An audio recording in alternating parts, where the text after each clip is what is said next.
Good afternoon, everybody. May I commend you on your commitment. It is after 5 p.m. on a Friday, on one of the best weather days in Washington, D.C., and here you are in this room indoors. Congratulations. I know you absolutely care about resilience. We are talking about the future of resilience, banking on cities. And the reason we're doing that, I had a conversation earlier on today, and somebody said, what are you doing at the World Bank today? I said, well, there's going to be a panel which is about climate and disaster resilience. And my colleague said to me, well, how do you stop that? I said, you should come to the panel. That is a big question. How? How do we do that? That is what this panel is about. This is what the Resilience Dialogue is all about. We're going to start with the CEO of the World Bank. I know she's passionate about many things, but resilience is something that is very, very close to her heart. She has done so many introductions, I don't even know where she's going to squeeze out the enthusiasm. But I know because it's deep down here, it's going to be very easy. Kristalina Georgieva, the CEO of the World Bank, the podium is yours. Thank you.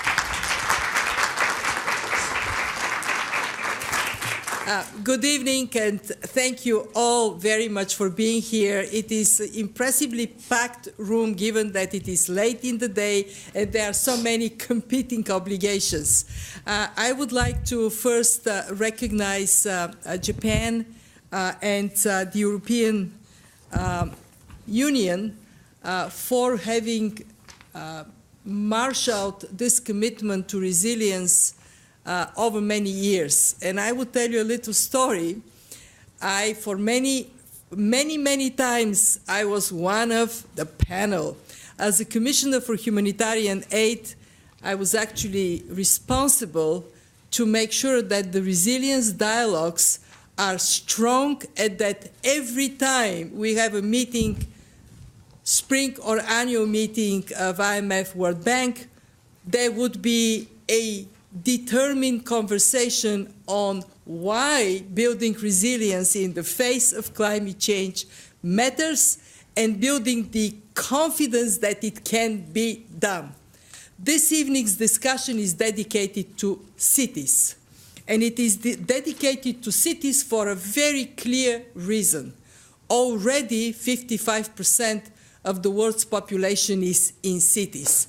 And a very large number of these cities are in coastal areas. Many of them are in areas that are affected by floods or droughts. In other words, cities are on the front line of climate change. When we look into the future, cities are there to provide jobs. 2/3 of the world's people not too far in the future would be there in cities. And cities have to be able to sustain not only the pressure of climate change, but also congestion, chaotic development, overcrowding, violence. Therefore, to be a citizen, to be a person living in a city, you are bound to either be resilient or miserable. And I think that the choice is obvious. I will tell you that I was actually thinking through, walking in towards the room. In the 50s, when I was born, I lived in the capital of a country, Sofia, and we lived in the very center of the capital. And yet, my friends and I, we would be playing handball in the middle of the street, and there was absolutely no problem with that. Living in a city was an easy thing. I would go to school. I was very absent-minded as a young girl. And I would not close and lock the apartment door because if I lose my key, I can't get back home. So my apartment on the ground floor in the center of a capital would stay unlocked. Of course, my parents weren't very pleased, but they weren't too scared about it. Now, it is kind of impossible to move freely on the street I grew up on, and it has bars on the windows because of the risk of crime. So we have to recognize that while the discussion this evening is concentrated on the issue of resilience to climate change for a very justifiable reason, when we think of cities, we have to think of building resilience of the cities themselves, the citizens of the cities, against many of these factors that have come over time as affecting how they function, how they live. I see people here from Africa, from Asia. Actually, when I think of your cities, my capital of Bulgaria, Sofia, 2.3 million, it's a kids' game. You know, it's such a small city in comparison with such small problems to address.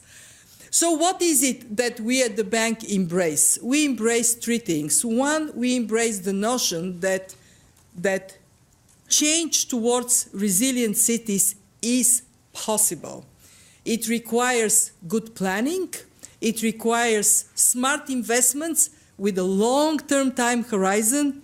And it requires building the resilience of communities and individuals, but it is possible.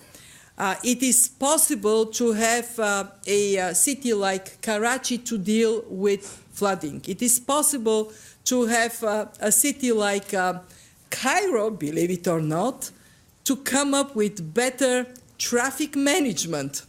How many of you have been to Cairo? How many of you are from Cairo? Okay. Of course, we also know that there are policymakers that are saying, God, that cannot be fixed, let's move the capital somewhere else. That is also a solution, maybe not the best one, maybe not the most optimal, cost-effective one. And I would like us to use this evening to actually talk about the realm of the possible, what we can do, and then muster to the will to actually do it.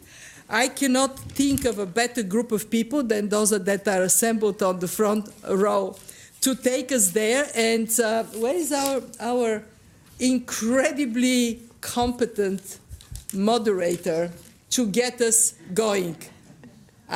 So, floor is yours. Oh, I love saying that. The floor is yours. Thank you, CEO. You.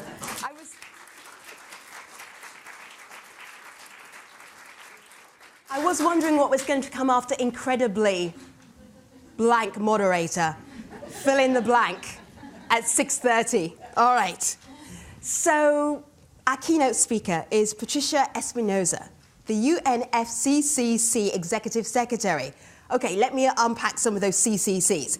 Executive Secretary of the United Nations Framework Convention on Climate Change, of course. And she's a bit of a disruptor as well. Patricia, what advice did you give to our panel? Head up there, tell us what the advice was to the panel about the UN. And then you can do your keynote after that. Because she was stirring the pot just a few minutes ago. What did you tell the panel? Well, we were having a very lively conversation, as you can imagine, with this wonderful moderator, trying to prepare to make a good conversation and to keep you all interested and in the spirit of thanking you all for being here on a Friday afternoon so late after so many meetings. So I said, look, you can say that the UN needs to do more. You can say that the UN needs to do more in a better coordinated way. You can say that the UN needs to do more in a much more integrated way. So I said, maybe some of my colleagues will not like that you say that. I think it will be great for us. Patricia, challenge I love how you're so brave outside of New York. I love that. All right. Oh, Bon. Talking about cities, we need to get the cities right. Kristalina, thank you for staying. There are some events that you don't stay in. Thank you for staying in this one. All right, very good. This is what happens after 5 p.m. I get heckled by the CEO of the World Bank. Urgency and opportunity is the name of your keynote. Thank you. Well, thank you.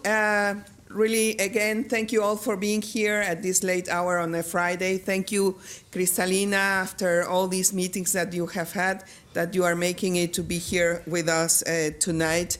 It is indeed a great pleasure for me to be here at the spring meetings. It doesn't feel like spring outside.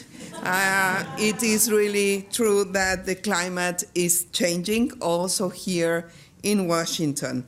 And I am also grateful for the fact that resilience and climate change is on the agenda of these spring meetings. And it gives me the possibility of sharing with you a few thoughts of about one of the biggest challenges of humanity. And this year, 2018, is a very, very important year in the climate front. We have lots of deliveries to produce by the end of the year at our conference in Katowice in Poland, and we are not very close to reaching agreements in very, very critical issues. So it's going to be, I would say that this has to be a very rewarding year, but it is going to be a very challenging year. And this is why we must, at all levels and everywhere, increase our ambition. And this is why I'm going everywhere. I'm coming here. I just had a conversation with Kristalina. I'm asking for help, for everybody's support and contribution in order for us to be successful at the end of this year. So, and this applies not only to the efforts that we make to prevent climate change, it also applies to how we build resilience to it. And it is clear that the fight against climate change will be won or lost in the cities. And Kristalina has just mentioned some very important data about what the role of cities are. And right now, there is really a giant neon sign flashing in front of our eyes that reads urgency. And the last year made it perfectly clear. Also, Kristalina has just mentioned floods, droughts, loss of lives, devastation of entire island states like Barbuda. We saw literally millions of people losing homes, livelihoods, and their lives because of extreme weather.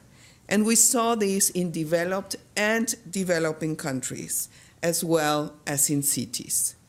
And when we speak about resilience, we normally used to think this is about developing countries. They are the ones that are not well prepared. Well, now we are seeing this is really a global agenda. We saw this with the difficult times that Houston faced because of the floods.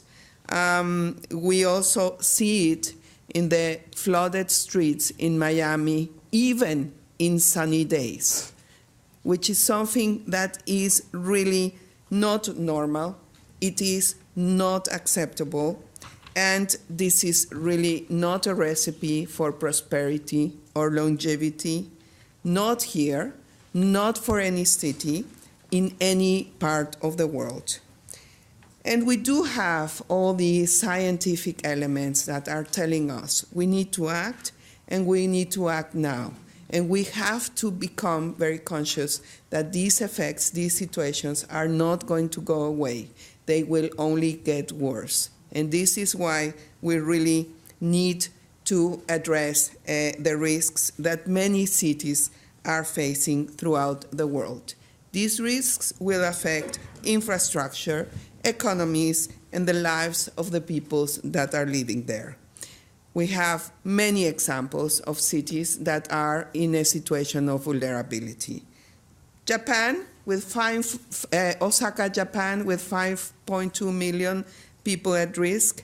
Alexandria, Egypt, with 3 million people at risk. Rio de Janeiro, with 1.8, no, that's not correct, much more than 1.8, 10.8 million at risk, people at risk. And cities are not the only ones at risk. We have also small island developing states that are going to be disappearing, that will be completely submerged, like Kiribati, the Maldives, Solomon Islands, and others. But we can avoid the worst impacts if we act now. We still have a small window of opportunity. We must strategically plan for the medium and long term, develop a vision for our future, and put ourselves to work. Let me underline the part of developing a vision. It is not only about looking what instruments, what solutions are there. We have solutions in the area of mobility, in the area of housing, in the area of transportation. We have lots of different successful stories, but we need to adapt them to the very specific realities, historic realities, political realities, social realities, economic realities. So we need to tailor the specific plans with this medium and long-term vision. And resilience, indeed, is something that we cannot put off until tomorrow. And 2017 was a very clear evidence of that. So we must start planning today, and this is particularly true for cities, where people experience in a very dramatic way the effects of climate change. So resilience is about more than protecting financial assets, although these are very important. It is about more than protecting our rivers, our coastlines, our cities, although these are also very important. It's about seizing the opportunity to craft a better future, one built on a clean, green, and sustainable foundation. A future where we are better prepared to respond to risk, better prepared to deal with climate emergencies, and by linking that to our climate goals to the overall sustainable development goals, we will be building a future where we are better prepared to address the biggest challenges of humanity. Because climate change is linked to issues such as poverty, security. I was recently at the Munich Security Conference speaking about climate change and security, gender representation, and many more. So the good news in this history, in this story, is that work is underway. I do know the power of cities. I come from Mexico, one of the biggest cities in the world. Cities are where citizens are most directly connected to their governments. It's where people have the most influence and where we can communicate most effectively. So with this in mind, let me refer to 3 ways I think that cities can contribute that are in full alignment with what Kristalina just has said. First, incorporate climate change into the planning strategies. Build that vision. What do you want your city to look like in 20, 30, 40 years? And around that, incorporate in that planning process the issue of climate change. Be sure that you are not going to build a bridge that is going to just be destroyed at the first flooding. So you have to do that for all different areas of the economy and of society. On the finance front, make resilient infrastructure. Make every investment in a way that is climate resilient.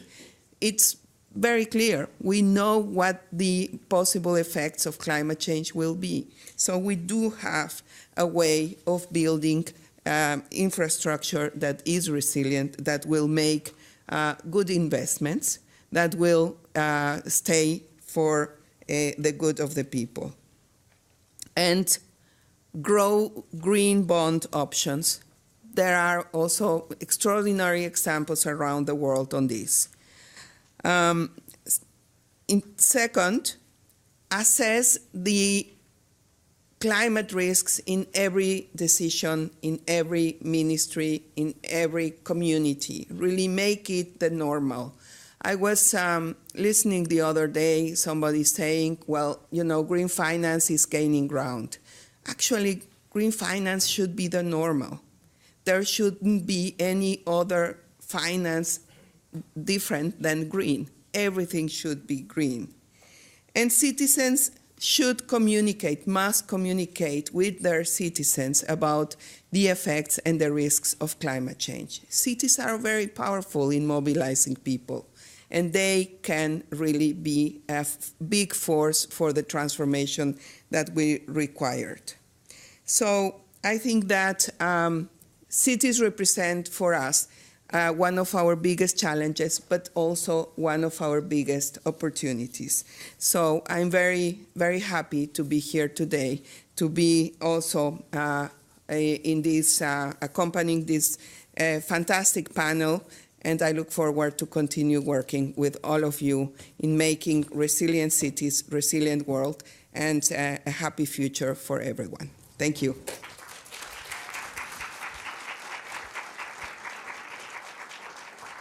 Patricia Espinosa, thank you so much. While the panel is elegantly walking onto the stage, we will play a trailer for you. Something to expect from the conversation. Let's play the video, and panel, please take your seats. These green seats up here. Fantastic. It's fine, you can listen to it. And you can also watch it down here. Growing at dizzying speeds. By 2050, more than 2/3 of the world's population will live in urban areas. Do you want to sit in this? As people become more concentrated, so does their exposure to disaster and climate risk. In coastal cities alone, sea level rise, land subsidence, and more powerful storms could create global losses in excess of $1 trillion each year. Tragically, it is often the poorest communities that suffer most from impacts like these. This makes major investments in resilience more important than ever. Unfortunately, the financing needs are far greater than what is on offer from traditional sources of financing. Private finance can help overcome this shortfall. However, there is a disconnect between the types of development projects being designed and the types that are attractive to investors. It doesn't have to be this way. Investments in climate and disaster resilience have economic benefits that far outweigh their cost. Investments in weather services alone, like automated monitoring networks and early warning systems, can have a return on investment of up to 20 to 1. And with investments like nature-based solutions, communities also enjoy benefits like improved livelihoods, greater biodiversity, and more. To investigate how cities can better attract private investors for resilience, we will hear from some groundbreaking urban policymakers, as well as leading global investors, to help uncover new possibilities for scaling up climate and disaster resilience in cities around the world. By working together, we can help make the world a safer and more resilient place.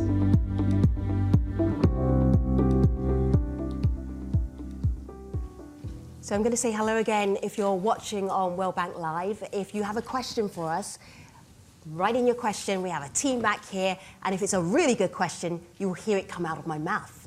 And if you're on Twitter, #ResilienceDialogue. If you're in the room, I will be giving you your time. And we have 2 microphones back there, so you also can be in the conversation as well. So that trailer ended with leading global investor. OK, who's going to own up to being a leading global investor on the stage? Yep. Okay. And then a groundbreaking urban policymaker. That makes you 3 the groundbreaking urban policymaker. So, okay. All right. No pressure, anybody. Leading and global and groundbreaking. All right. Let me start with Jessica Shannon. Jessica, in your resume, what would you say makes you extremely qualified to be right here, right now?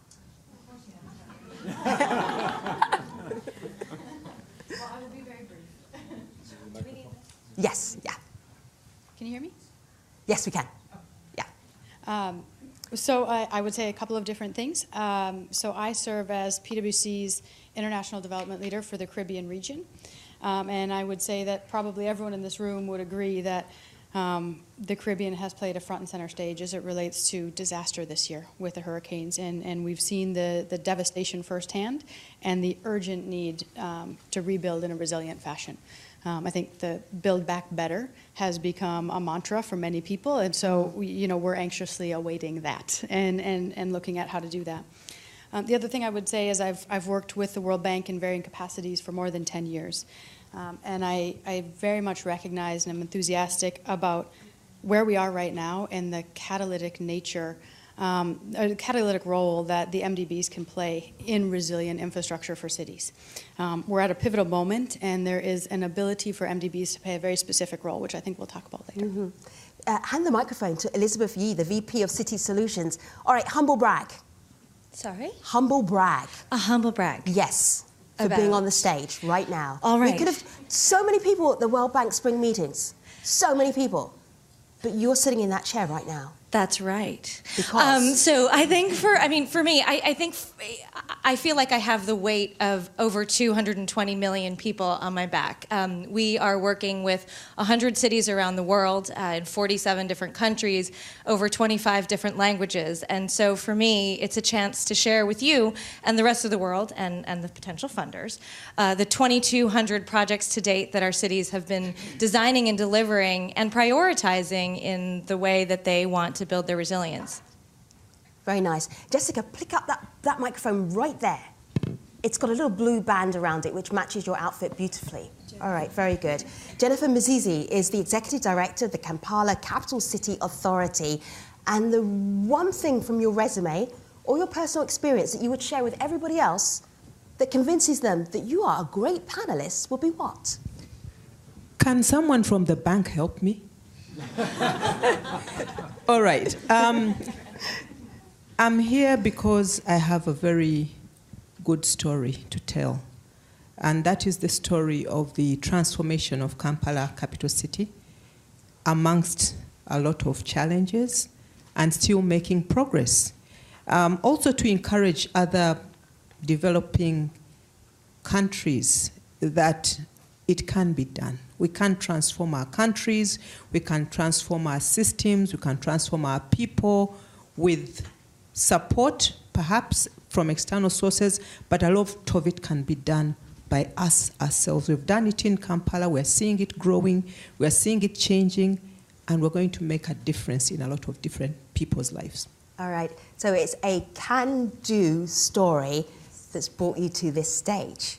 Looking forward to that. Vazil Hudák is the Vice President of the European Investment Bank. Okay, so he brings the money, so that kind of lets you off really easily. Show the checkbook. But other than... like Elizabeth was like, yes. But what specifically, from your resume, would you say, in a conversation about resilience and cities, what specifically makes you super qualified? May I surprise you? Please, I love to be surprised. Okay, good. Because as you see my resume, I was in national government, now I'm at the EIB, International Lending Institution, I was in commercial banks. But I think the most qualified experience actually comes from my volunteer experience. And I was born in so-called Carpathian region, the Carpathian Mountains, some know it for some other things, but basically there is a large ethnic group called Roma population. And they live in parts of Slovakia, Hungary, Romania, Ukraine. But they are an important part of the local ethnicity. At the same time, they are also a source of problems and challenges, how to integrate them. And a group of us, we created a so-called Carpathian Foundation, which focuses on how to integrate Roma population, how to create new opportunities, and how to use Roma population as part of the asset to create more resilience for the local communities in that region. And I think this is the most qualifying part of me, not the money. It's my belief that resilience comes from people. That's very persuasive. And the money. Oh, okay. We're going to be honest here, but it's great. I love that because it's more than that. All right, Jessica, what's in your notebook? Notes from every meeting for the last 5 years. Wow, that's impressive. All right, start with a resilient story that kind of backs up where you come to this dialogue from. Well, we talked about this earlier, and Hold on. Let me just pass this down. All right, very good. There we go. Excellent. Well, no, so we did talk about this earlier, and I will obviously tell a story that's top of mind for me right now, which is Dominica. If you look at the Caribbean region and everything that happened this year, many times over the GDP have been damaged, and more than 90% of the houses have been destroyed. And so I think rather than looking at it as a defeat, they're looking at it as an opportunity to build back better. But I think one of the reasons that we're here today is talk about how quickly that can be done. Because as you're looking, the time horizon from the hurricane to now, the progress has been slow. And private sector has not been playing a role in rebuilding or investing in resilient infrastructure to the extent that has been hoped. And how do, I guess, the exam question becomes, how do you leverage the capital and the technical assistance provided by some of the official donor capacity to be able to harness the private sector and to build back in a more resilient fashion? I was working in Southeast Asia during the tsunami for Thailand, and saw very painful the devastation on that, and have seen their massive journey of recovery and the time horizon that has taken as well. And so one of the things I'm looking at is that clock, and how do you compress that clock? What thoughts did you have? I like the questions, but we all have those very same questions. Right. So then how do you get us to the answer to how do you do that? Yeah, well, I think official donor finance has historically been viewed as the primary mechanism for capital, for recovery, and for resilience, right? Resilience being the prevention mechanism so that recovery won't be as atrocious as it is today, both in terms of life and cost. And I think we need to look at it a bit differently to say, how do the MDBs provide the technical assistance to catalyze the private sector? Rather than being that primary funding mechanism and that primary aid, how do they actually provide government capacity and provide kind of a signaling mechanism or de-risking mechanisms to make it attractive to the private sector? And I think that's the way we're actually going to get to point A to point B much, much faster, is thinking about what the roles are differently of both the public sector, the private sector, and the MDB community. Elizabeth, you wrote something down. Share it with us. So in the theme of being the incendiary person, I think one of the things that I would sort of tack on to the comment that Jessica made was also, I think, making sure that cities are part of the dialogue. We were talking before in our green room about like how do we actually mobilize finance, and I think one of the key challenges that our cities face is that there's so much linkage to the national government, and the way that the development bank finance is tied so closely to the national government makes it really challenging for cities to be able to execute projects and to be able to get things done the way that they are. So I guess the challenge to everyone in the room is how do we, we talk about urban, we talk about cities being the critical driving force, 70% of our global GDP. How do we make sure that they get the things that they need to be able to endure?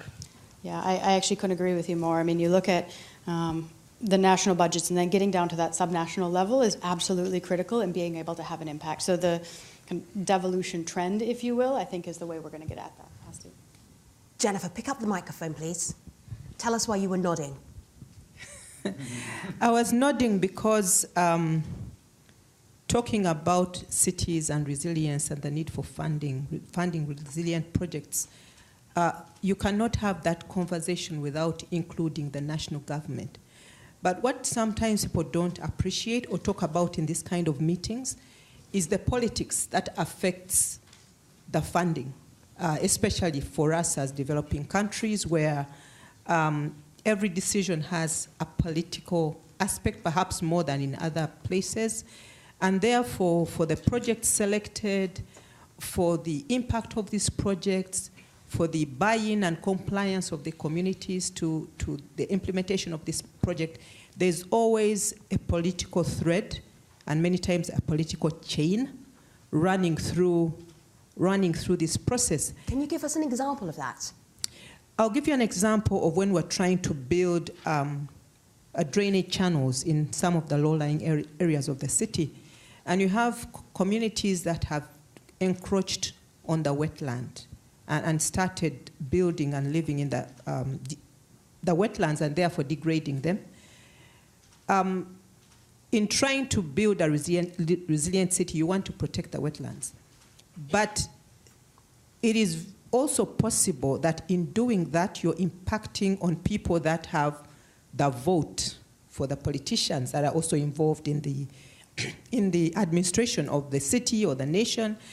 So if the politicians do not support those initiatives to relocate these people or build in the areas they've been occupying, even though it's for their good to drain their areas in times of flood, then the project has a risk of collapsing or being delayed until the politicians and the political policies are aligned to that process. So even in making decisions, I may think it's a priority, for example, to build a light rail system to decongest the capital city, Kampala, which is a real story. But I have to go to national government and get government convinced that actually building a light rail is a top priority. It's a top priority to me. Let's role play that. I'm government, you're convincing me. Go ahead. All right, I'm convincing you, Femi, because... I don't have time for you today. Sorry, I'm practicing government.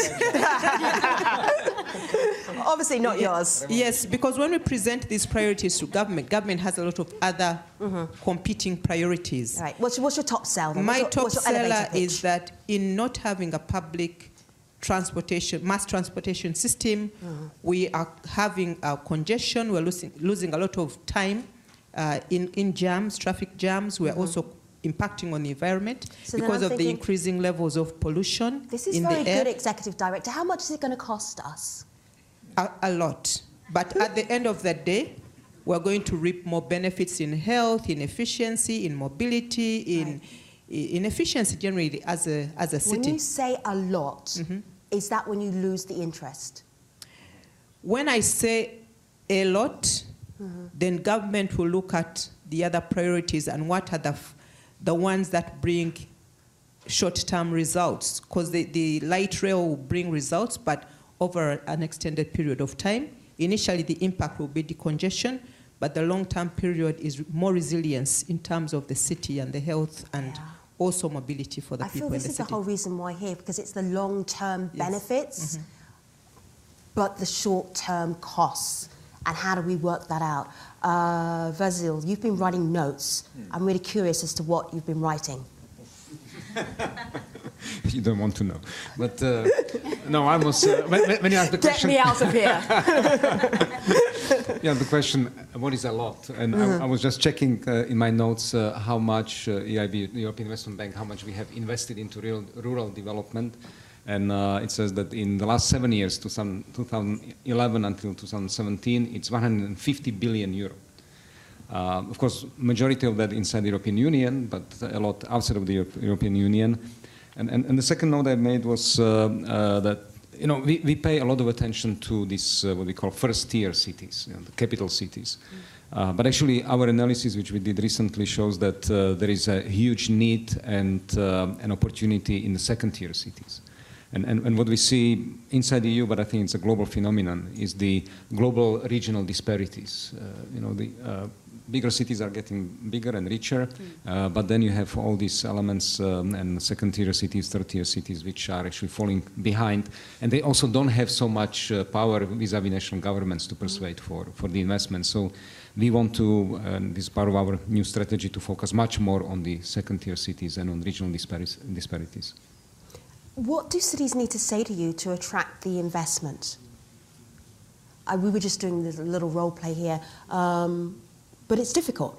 What do they have to come to you with to convince you, to convince investors?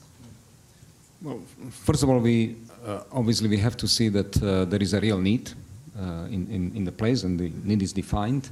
That there is a strategy. It means we don't like financing kind of ad hoc projects. We really want to see that there is a sustainable strategy developed for the city itself, where our contribution fits into the overall framework of financing and has an impact. We always ask the question, so what? Okay, we give the money, that's nice, yeah, but then what happens afterwards? What is the impact on social infrastructure, on environment? I think as Minister mentioned, the question about the green aspect is something that we always ask. And of course, we are investment bank, so we have to ask, is the project bankable? And we usually finance up to 50% of the total volume of the project, so we also have to ask, and who are the others? And are we going to leverage other sources of financing, ideally private sector, which is very important for us. Jessica? Yeah. Well, I was thinking as you were talking about what a city needs to say to you, and I was thinking about what a city needs to say to you versus that of a private sector investor. And it's not different, but it's more extreme, I would say. Because oftentimes what you were talking about, the benefits or the return being intangible. We'll have more efficiency, we'll have better health, we'll have, and I think sometimes people are apprehensive to put numbers to that, but without an ROI, it doesn't become a bankable project. And then I think the private sector is not going to look at it, but you think about the infrastructure needs, which are almost $5 trillion annually. How do you meet that with just, an EIB or a World Bank or an IDB? You need to harness the private sector, but it needs to have that bankability and that ROI built into it. Elizabeth, go ahead. I was just going to add, I completely agree with that. Actually, those were the notes that I scribbled down, was quantification, data, and cost recovery. And looking specifically, thinking about how we're working with cities to think about, exactly as you were saying, Jennifer, as you're building that rail, how are you reducing, we call it co-benefits, but the introduction of the rail both increases efficiencies, it enables jobs, it could potentially increase sales tax. So how do you look at all of the externalities and quantify those and be able to actually articulate them in a way that can be meaningful to EIB to say, okay, this is actually a mechanism that we can potentially use for cost recovery, whether that be kind of like an ESCO model where you can share in the savings, or I think there's different ways to do it. And so we've been spending a lot of time with the Rockefeller Foundation, understanding how we can actually introduce innovative finance and mechanisms to allow for the quantification and potential monetization of revenue streams. Go ahead. Even going through that exercise, I think, helps cities to classify projects in terms of which are amenable to the private sector, which are amenable to blended or concessional financing, and which need to be funded by the government locally because there isn't necessarily a commercial rate of return. So going through that exercise helps to classify. Yes, and that's exactly what we're doing right now as Kampala. We have a climate-smart investment plan that we've drawn up, and we're getting projects, the identified projects, feasibility studies are being done to make sure they are bankable. And that's the stage at which we need the financing, either through central government or through private investment. But we've found that for a lot of times when there would be private investments, people need sovereign guarantees, which our government is most of the time unwilling to support. And also the climate in which the investors will be operating in the country becomes a factor as well. So whereas we may have bankable projects, it's still not as easy as we wish it was to attract the financing to bank these projects. That's why we keep going back to government to say, can we work through government as a subnational and be able to attract funding through the central government rather than directly as a subnational? The other limitation we have, for example, is the limit to which we can borrow as an entity, and that's only 10% of our municipal revenue, which translates to about $1 million. If you're talking infrastructure, if you're talking mass transportation, that's not a lot of money. So we still have to go back either to an investment, a big investment partner, development agencies that we're doing, for example, with the World Bank, or through our government giving us a sovereign guarantee, as I mentioned earlier. What's keeping you up at night right now? I need a lot of funding. I need a lot of support to meet the challenges that we have as a growing capital city. The urbanization rate of Kampala is probably the highest, among the highest in Africa right now.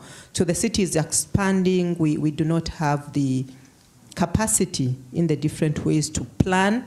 So the expansion and the growth is outstripping our ability to plan progressively, but also the ability to provide the services that the growing population needs, whether it's health, whether it's education, whether it's mobility. All those challenges need funding in order to be addressed in a very sustainable manner. And of course, with the increasing populations, the impact on the climate in very many ways is also increasing. The informal settlements are increasing, therefore the waterborne diseases in the rainy season and the flooding and all those things that come with a growing, unplanned and unregulated population around the capital. Okay, nobody wants to swap jobs with you right now. Okay, pass the microphone on to Vazil. Thank you. Yeah, because we are getting to the core of the issue of financing cities, resilience of cities. And I think one question is, of course, it's easy to say bankable projects. But if you go to a mayor of a normal city, he would say, my goodness, what is a bankable project? How do I develop a bankable project? And there you need, obviously, quite a massive amount of technical assistance to do that. One thing, at least, which we did for European mayors is so-called Urbis. It's a portal. De facto, anybody can access it through internet, and you can ask a question or get assistance, and our experts inside the bank would respond. And we are now thinking about maybe making it a global project together with the World Bank and others, so that there is a clear advice, and this would also link to the private sector advisors, so that for a mayor from any city, he would not need to, or she would not need to think about where to go, but to go just click on the website and do it. The second thing is, of course, I think you are right. There is a fiscal capacity which is very limited of the cities. So one possibility is to go to those projects which are generating income in the future. Of course, this requires, again, a long-term thinking strategy, because these are usually long-term projects and the income is generated in many years. And it also requires stable environment, which is sometimes a problem, that regulations are changing, the investors are, are concerned about the future stream of revenues and so on. But the other way how to go beyond and how not to burden the balance sheets of cities is to work with corporations, who are the providers of services, solutions, and to actually channel the financing through companies as partners of municipalities, which would then not have an impact on the balance sheet of the cities themselves. Vazil, what was the story, the resilience story, that you wanted to share with us? It goes back to, I was Minister of Economy in my country, in Slovakia, and in Bratislava you have Danube River, which flows through the city, and from time to time there were some small floodings, and everybody understood that it was kind of waiting for Godot, that big flooding will happen at some point. But unfortunately, I think government, until you have crisis, you have just this stress, what is called in the resilience report, and sometimes you have to wait for the stress to be translated into shock to take the action. And we did have the shock at the time when I was minister, and we had to bring together different institutions, get the governmental funding together with the city funding, and actually people got mobilized, and the floodgates were built, and now the situation is much better.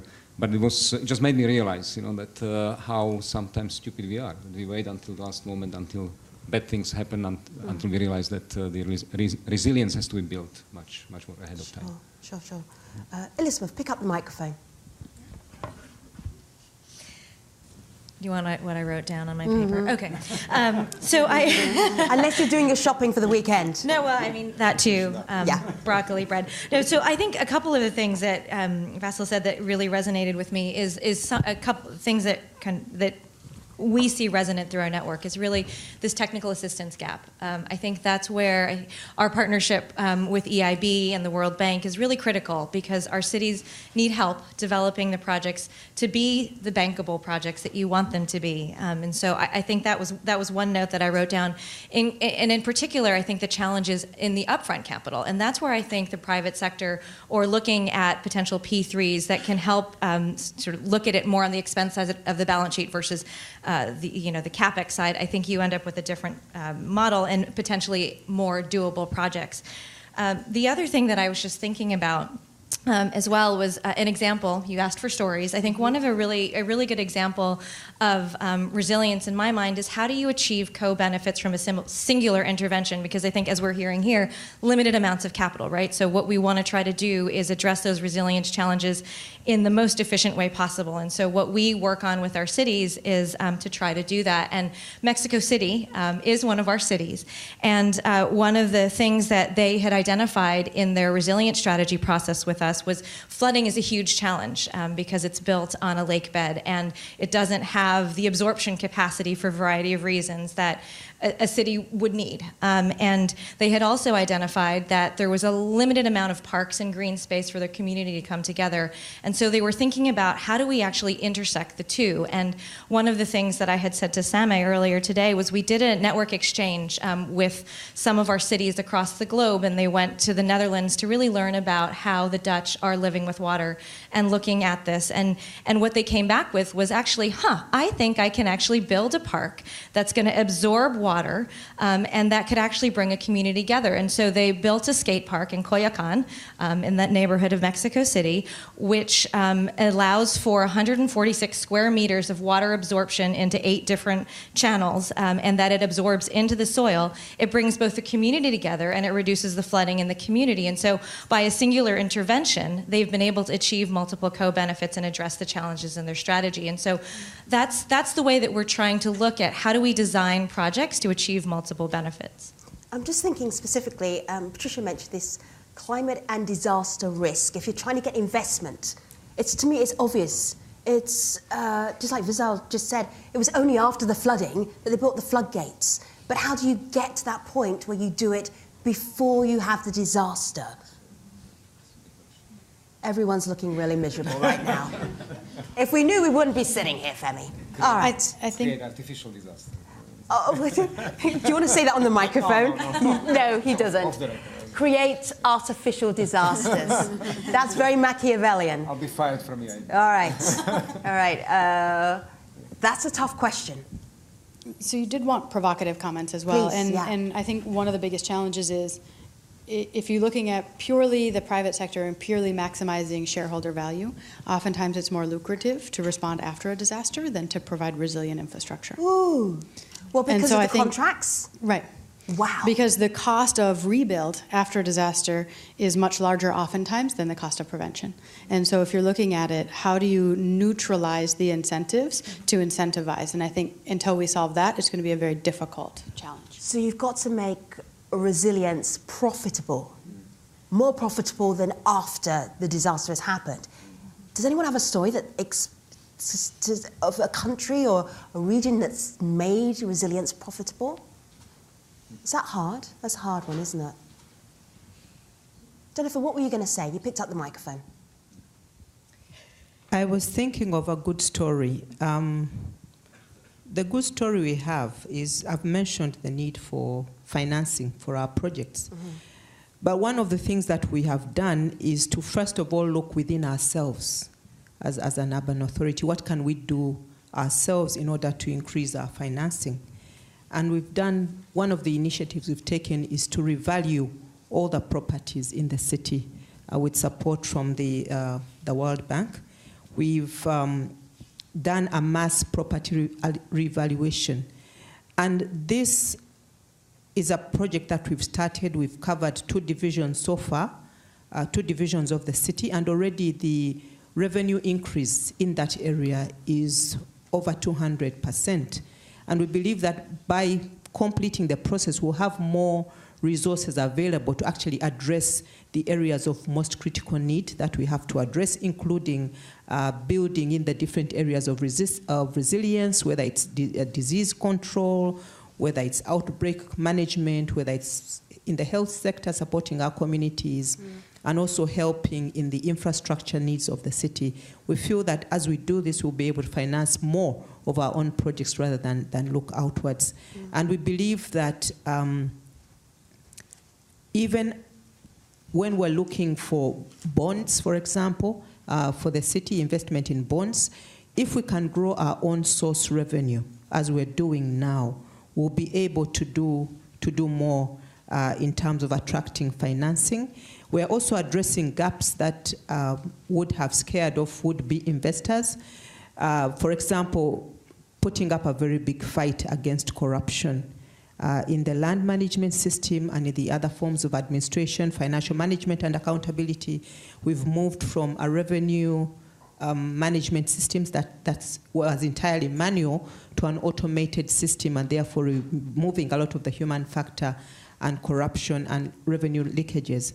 And the assurance we give investors and agencies investing in the city is that the systems are robust, the systems are sound, and we're able to manage the financing, account for the financing, and therefore do more in terms of the different projects, including resilient projects for the city. So you're telling us you have all the money you need because you've cracked it? No, I've got some, but I need more. All right. Yeah. But I think one of the things she said, there are two ways to make a project more attractive. It's increasing the return or decreasing the risk. And by doing some of the interventions that you're talking about, anti-corruption programs, et cetera, you're working on the risk reduction side. So that's certainly looking at the other side of the equation in a positive way. Yeah, maybe going back to this question about how do you create incentives for working on resilience before a crisis happens? I think one specific project where we are engaged, it's actually the first eco city in Africa. It's north of Casablanca, and we are working together with AFD, providing around 300 million financing for creating de facto a completely new infrastructure, modern kind of smart city approach with private sector companies very much going along with us. And I think this is one of the ways how you create an incentive for, especially for the private sector, to be engaged in something that creates also opportunities for the future, for the investment, for the future revenue generation, and opportunities for private investment. In 15 minutes, the panel are going to take all of you in this room to a reception, but there's no such thing as a free reception.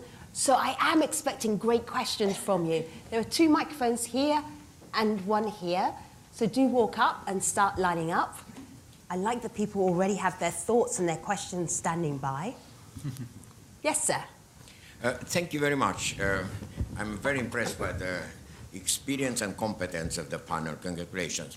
I'm with UNESCO, and since last year we started with China, with 2 cities in China, cooperation with the best knowledge, cultural resources in the United States, including Smithsonian and the Library of Congress. The idea is how to help cities for what I think Galina mentioned today, personal and community resilience. We conducted tests in Scandinavia and Japan last few years, and the participative process has been strongly enhanced after demonstrating to everyone in leading museums or libraries, whether capital cities, medium-sized cities, or rural area, the community reacted by including submitting to European Commission a few projects from Scandinavia, cooperation Japan, Europe. So my challenge today, to be more specific, one of the critical issues in our experience is if we provide shared access to everyone in the community, parents, children, educational authorities, experts, whatever, those who have some contribution.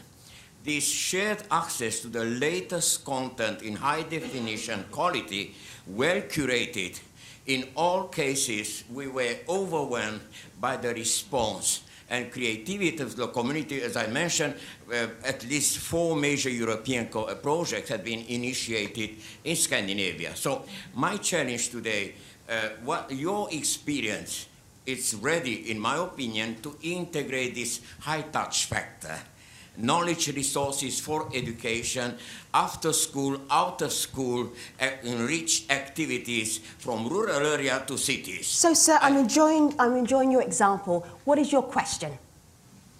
I would like to address equality with the best educational resources and services, and it can be done, it must be done from remote rural area to cities. All right. Do you know, that sounds like it's an add-on to our conversation. It sounds like a statement. And thank you for that. I appreciate that very much. Anybody have a reaction to that? No, I think you're making a very good point. Thank you, sir. Do sit down. All right, from World Bank Live, how do you increase the chances that a particular city resilience project will attract private support? That sounds like a cry from the dark. From Charm on World Bank Live. Thank you, Charm. How do you do that? I mean, we've been wrestling with that whole topic. Does anyone have an idea? Who wants to try? We've been talking about that, haven't we?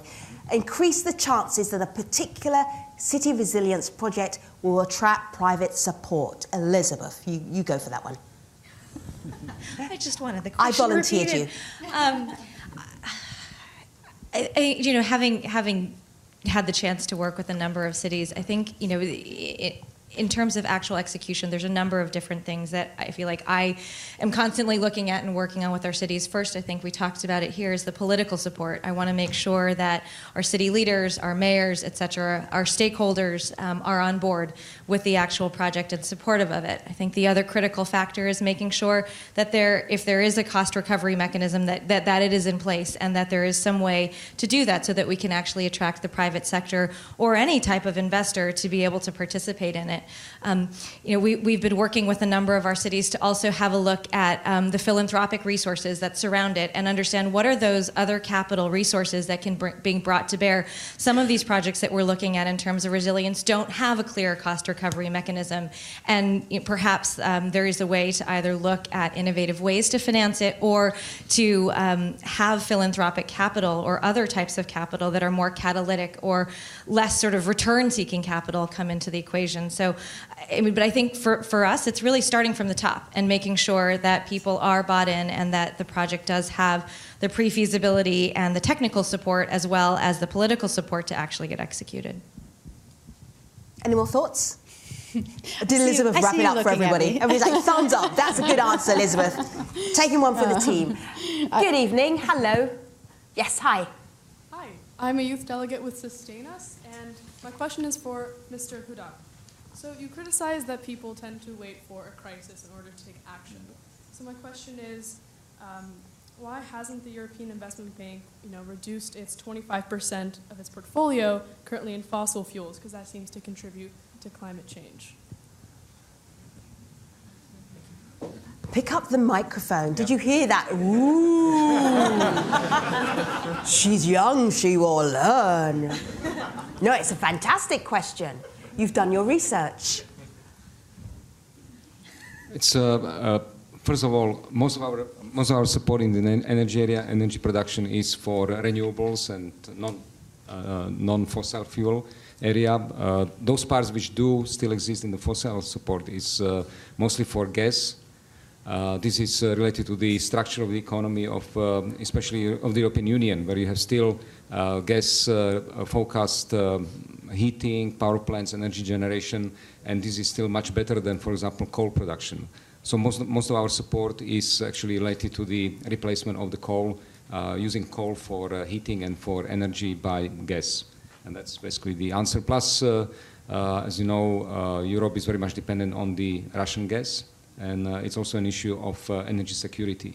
So we are, for example, supporting creating of pipeline through Turkey and diversifying the gas transport routes to Europe from other sources, non-Russian.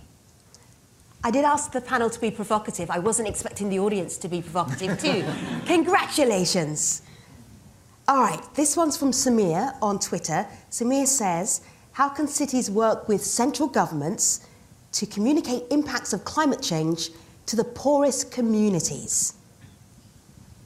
So really that warning, to be ready, to be prepared, when they don't necessarily see it or they've got more important issues to take care of, like eating. Who wants to take that one? Elizabeth already took a hard one. Pick up the microphone. There you go. I love how everyone's passing the microphone. Your turn. All right. It's a tough one. How do cities communicate the impact of climate change to some of the poorest communities, where their everyday concerns, this is me interpreting, that their everyday concerns may be on just feeding their babies. Survival, exactly. How do you tell them that in 5 years' time, 10 years' time, that climate change may well impact their everyday survival too, if it's not already? I think, Femi, it's one thing to tell them of the threat. It's another thing to convince them to take an alternative and to provide that alternative. I think that's how the equation works. I may tell you that you're staying near an earthquake-prone area, and an earthquake might come and cause a lot of devastation. So the question is, so what do I do? Where do I go? So cities and governments need to be able to invest in sustainable solutions and direct the populations to those solutions, because that's where it always ends up. I'll give you an example of conserving forests in our country. Every leader, I didn't want to say political, but every leader talks about the need for us to conserve the environment and stop cutting trees and preserving rich tropical forests. But the population, most of the population, cannot afford the alternative sources of cooking fuel. For example, they cannot afford electricity. So what do I do if you're telling me I can't cut down a tree to make firewood or to make charcoal to cook my food? What is the alternative? If it's cooking gas, that's too expensive. If it's electricity, I'm 50 miles away from the nearest power line. Briquettes, that sort of thing works in a city where people are making some briquettes. So what is the alternative to these people doing things that are going to cause us a problem now and in the future? I think that's where the conversation usually ends. What can I do therefore? So I think there are two questions. One, how do you communicate about climate change? And then how do you give early warning systems around climate events or activities? And I agree with absolutely everything you said. But the one thing I would point out, the urban poor or the impoverished populations, actually their carbon footprint is much lower than the urban wealthy and the large-scale corporations. And so when you're looking at how to convince them, I think it's not them that are the first priority to convince of climate change. It's some of the larger organizations that are creating massive disruption. From an early warning system, I think there are really good examples of cities putting in place early warning systems. Mm-hmm. So I think we have had a lot of traction in that arena. Sure. Elizabeth, pick up the microphone. Thank you. Oh, I was just thinking about, so it's actually not, it's not ideal for this environment, which is mostly the development finance, but I was thinking about an educational curriculum that one of our cities had actually begun implementing, because I feel like as soon as my kids bring something home to me, it changes my behavior, it changes the way that I live and I work. And so it's been interesting that actually 2 of our cities have started looking at climate change as a core part of their elementary school curriculum. And so that has been able to seed some change and behavior. And I agree with you completely. They've also started looking at how do we provide bike share? Because that is a way to both create access to jobs, but also reduce the carbon emissions from cars. And so how do you tie the two together in reality is important. All right. Thank you. Thanks for your patience. Good evening. Yeah, you're welcome. Hi. Thank you all. This has been really interesting. My name's Fiona. I'm also a delegate on behalf of Sustain Us. My colleague asked the provocative question earlier. I work right now, also my day job is with WRI, World Resources Institute, in their cities department, and I'm working on resilience right now. And I have a couple questions. Can you make it your one brilliant question? Yeah, but they're both just so interesting. So which is the most interesting? Because we have a reception, and then everyone will come to you and say, "What was that second interesting question?" Yes, this is. Thank you for your tip. So I guess I will bring it to one question. So we've heard about the challenges of making this a priority for governments. But there's also a lot of, and we've heard that making it quantifiable is really important to doing that. But how do you access data that insurance companies have locked up and aren't publicly available to even the government or to key stakeholders? And then how do you take this information that is that the sneaky second question? I heard an and. Technically, no. I have a third question. I'm just making your question longer. Just ask it. Go ahead. But then how do you also help the public understand what their insurers know that they just don't understand? All right. Who wants to take that? Thank you. Thank you. Vazil, I know you're dying for that question. All right, go ahead. I'm not sure I'm dying, but no, I think it's... I think it's very much an issue of on one hand, public pressure I think that whether it's insurance industry or any part of the business and commercial sector, they need to feel a pressure that this is a high the resilience, the climate change, etc., are high values for the people, for the consumers. And if their consumers behave in this way and they create the pressure bottom up, then they will have to change the behavior. So I think that's one aspect. And then, of course, the governments and international institutions like my own, we have the responsibility to put this type of behavior as part of the financing conditions. And we just launched today a so-called sustainable bond, sustainable green bond, and we will work only with those banks as part of the bond distribution and financing who behave in the responsible way. So we have to create this kind of mono pressure on the business and on private sector, but also on the public institutions. See, bearing in mind where we're sitting, I'm just wondering about what development institutions like the World Bank can do to help private sector get more involved in resilience. Be candid. So one of the things that we did at 100RC, so our cities receive access to a platform of partners from the private sector, the nonprofit, and the academic sector that they can leverage to actually do the work that they do. And it's sort of free stuff, if you will, that they can access. And so we've got a few partners on our platform who actually do a lot of risk modeling and have helped our cities really understand what their baseline risks are. So I actually was working with one of our cities who said, I am totally convinced that rain and flooding is my actual biggest challenge. And so then we had one of our risk modeling agencies, because they agreed to do it on a pro bono basis, actually do a baseline scan of like, what is their actual challenge? Because they were about to launch an insurance program specifically aimed at this. And it turned out that it was actually hailstorm and damage, and that actually was the greatest loss that they were experiencing from an economic value and sort of consumer basis. And so they actually took a step back and are now kind of reconfiguring the way that they're thinking about the insurance program that they released. So I guess it's aligning the incentives, and it's a good question, because I almost feel like, you know, the insurance companies have an incentive to sell insurance. So by providing their data to enable cities to actually understand their risk, there is an opportunity to potentially sell more insurance. So I think continuing to articulate to them and work with them to understand that nexus seems to make a lot of sense. Jessica. So I would say the World Bank is a knowledge institution, and it arguably has far more information and more useful information than many of the insurance companies. And so harnessing and using that data to provide technical assistance, I think we talked about earlier, the definition of bankability and how do you identify a bankable project and how do you put together those business plans. The World Bank can harness that knowledge that they have to be able to work directly with cities to put those business plans in place and attract the private sector into the equation. Jennifer.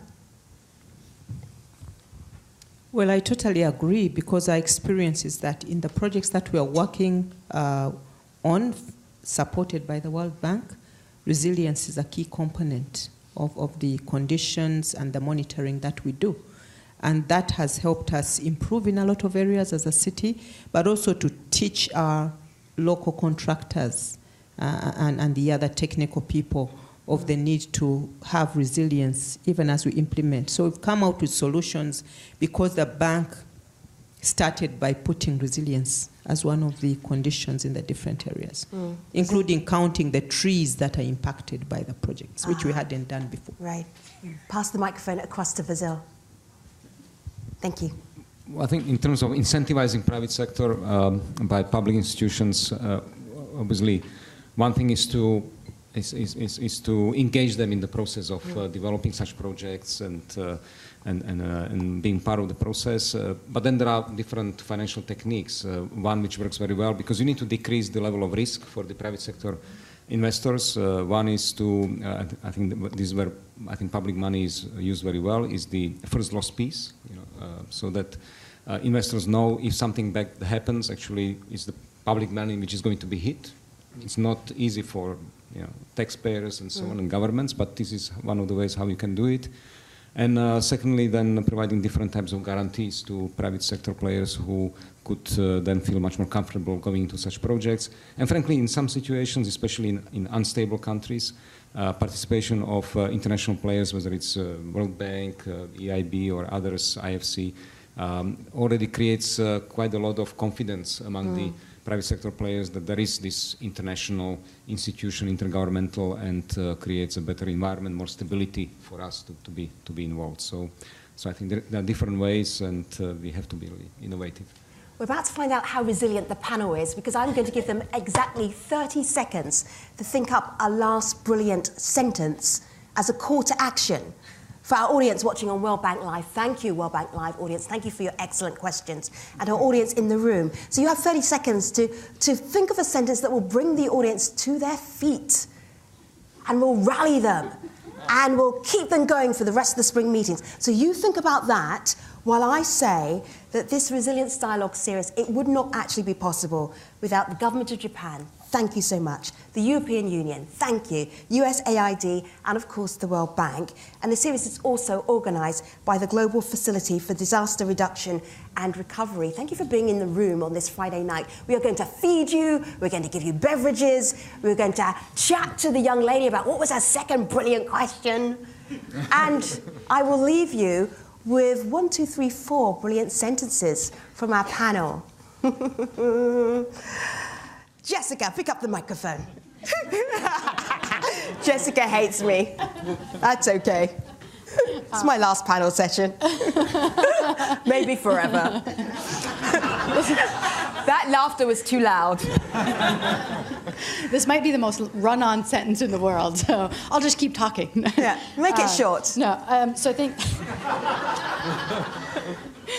look, 2017 was more than $1.2 trillion of damage. So resilience is obviously top of mind for many governments, many donors, many investors.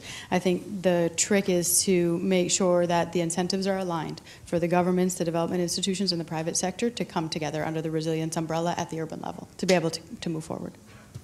Vazil. Oh. Yeah, now you surprise me. Yes. Usually going this last way. brilliant sentence is what? But I have to say that I feel very comfortable being part of the minority in this gender diversity, and it feels so good. So thank you. I think that, first of all, I think we need to think and invest into resilience before it becomes a problem, a shock. And one thing which we didn't talk about is that new technologies, modern technologies, create great opportunities for us to build this environment in a cost-effective and modern way. And this kind of smart approach to resilience development, I think, is something where we should also focus and bring private sector together with public institutions to create a better good for people. Thank you for that final paragraph. Jennifer. When we're talking about resilience, it doesn't matter what area of resilience you're handling as agencies or individuals, because ultimately what affects us will affect you, and what affects you will affect us. Elizabeth. I should have gone first. All the good ideas wouldn't be exhausted. So before this panel, I was reading a couple of World Bank blogs online, and one of the statistics really struck me. It said that 77 million urban residents will be back in poverty by 2030 in high climate impact and inequitable, if we experience high climate impacts and inequitable urban growth. And that, to me, is such a charge that we need to be able to take on. And I think, to me, if we have a joint responsibility to our planet and to the people here to make it a place that we want to inhabit. And so I guess I would challenge even further Patricia's comments earlier. If climate has to be the new normal, I think resilience and climate have to be the new normal. Thank you so much, panel. This has been The Future of Resilience, Banking on Cities. And now, part 2 is the reception. So, audience, please thank your panel.